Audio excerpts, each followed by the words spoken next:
Kembali di Apa Kabar Indonesia Malam pemirsa, sejumlah politikus PDI Perjuangan menemui Ketua Umum PDI Perjuangan Megawati Soekarno Putri di kediamannya pasca ditahannya Sekjen PDI Perjuangan Hasto Kristianto sebagai tersangka oleh KPK.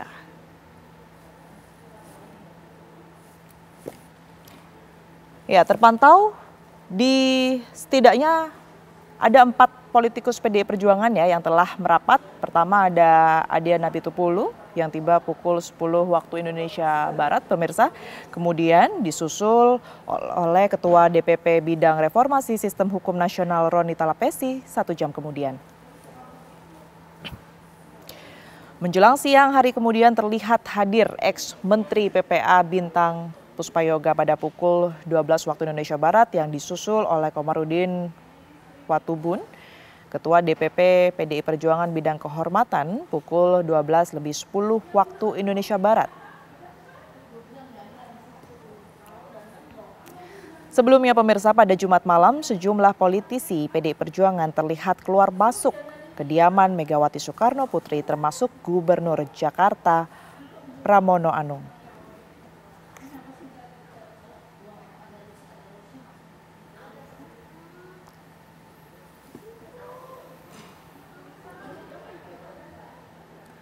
Sebelum kita lanjutkan dialog di Apa Kabar Indonesia Malam, pemirsa kita pantau terlebih dahulu suasana terkini di kediaman Megawati Soekarno Putri di Jalan Teguh Umar bersama dengan reporter kami yang sudah berada di sana. Selamat malam.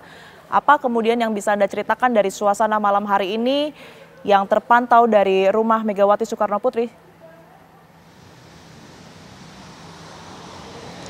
Ya, Tiara dan juga pemirsa, untuk kondisi dan situasi di rumah Ketua Umum PDIP Perjuangan, yakni Megawati Soekarno Putri yang ada di Menteng, Jakarta Pusat, ini memang terlihat sudah sepi. Tadi kami melihat sekitar pukul 6 sore ada 4 mobil yang keluar dari kediaman Ketua Umum Megawati Soekarno Putri. Nah, bila kami lihat secara lebih detail, tadi para awak media pun juga mendiskusikan bahwa keempat mobil tadi diantaranya sudah ada Roni Talapesi, kemudian juga Ahmad Basara, dan juga ada satu lagi pemirsa ini yang juga meninggalkan kediaman Ketum Megawati, yakni Deddy Sitorus, pemirsa. Nah, untuk selain dari nama-nama tersebut yang kami diskusikan tadi, memang mereka ini tidak terkonfirmasi siapakah elit yang telah meninggalkan rumah Megawati Soekarno Putri, karena kelima mobil yang keluar tadi ini tidak menurunkan jendela ataupun hanya menutup jendela dan langsung pergi. Nah, bila ditarik ke belakang ini pemirsa, ini menjadi respon ataupun buntut dari penangkapan Sekjen Hasto Kristianto yang kemarin ditetapkan tersangka dan juga ditangkap oleh KPK dan saat ini sedang ditahan di Rutan Nasional kelas 1 Jakarta Timur. Nah, tadi kami juga sempat mengonfirmasi kepada kuasa hukum dari Hasto bahwa mereka ini mengupayakan untuk penangguhan penahanan yang akan paling lambat ini dilakukan pada hari Selasa 25 Februari mendatang. Kembali ke studio, Tiara. Baik, terima kasih Margareta melaporkan langsung dari Jalan Teguh Umar, Jakarta. Selamat bertugas kembali. Baik, saya akan langsung ke Mas Tri ini. Mas Tri, kalau kita melihat keputusan yang seharusnya ya diambil oleh PDI Perjuangan, terutama mereka yang sudah terpilih sebagai kepala daerah begitu. Ini ada mungkin barangkali satu momen yang kemudian ini harus mereka pilih antara kebijakan pemerintah pusat dan juga kebijakan Ketua Umum begitu. Mana yang harus mereka utamakan terlebih dahulu ini antara Ketua Umum PDI Perjuangan begitu ya ataupun juga pemerintah? Kalau dari sumber legitimasi para kepala daerah ini kan adalah ada 2. Pertama adalah keputusan partai politik, yang kedua adalah pilihan dari masyarakat. Jadi kalau tadi Mbak Tiara mengatakan harus lebih nurut dengan siapa? Apakah instruksi Ketua Umum Parpol atau kebijakan dari pemerintah pusat? Ya jelas dalam konteks ini yang harus dipilih adalah Ketua Umum Parpol, instruksi dari Ketum Parpol. Karena kalau tidak, ya pasti para kader-kader ini akan mendapatkan sanksi disiplin partai.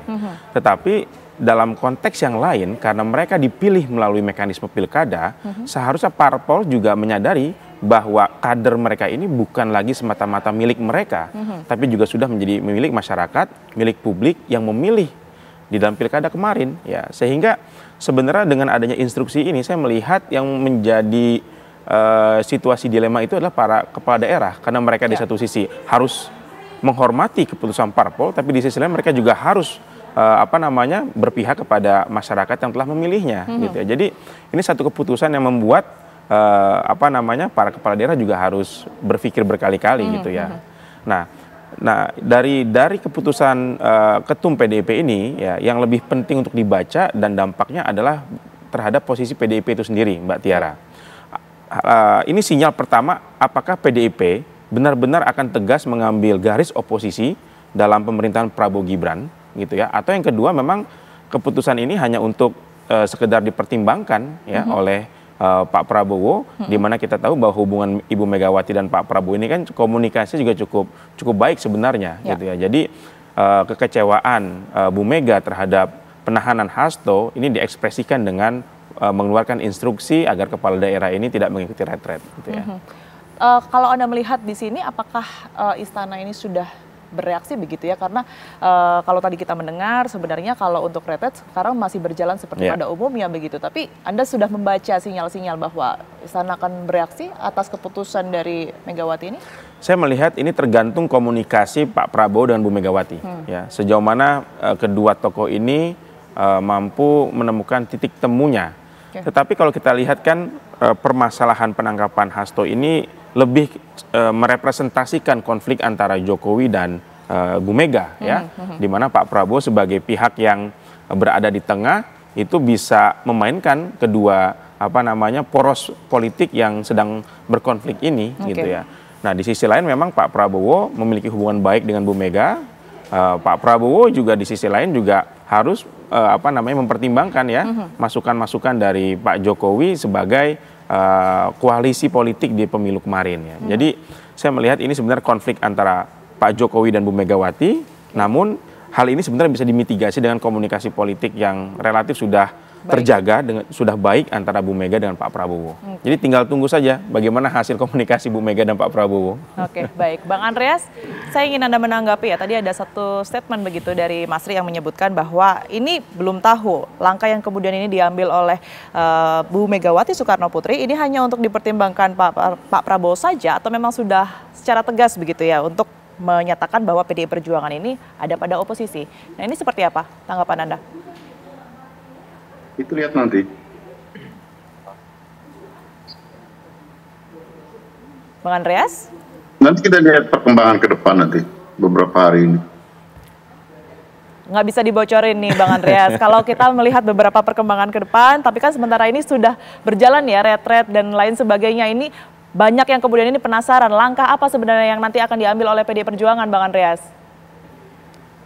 Ya, sekarang posisinya adalah sebagaimana yang disampaikan di dalam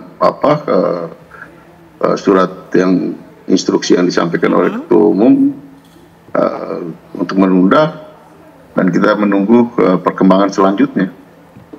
Tadi Mas Andika menjelaskan kan cukup bagus. Baik, tapi untuk perkembangan selanjutnya, ini kira-kira akan diberitahukan oleh Ibu Mega maupun juga dari utusannya ini kapan kira-kira, Bang Andreas? Ya kita lihat dalam beberapa hari ke depan ini.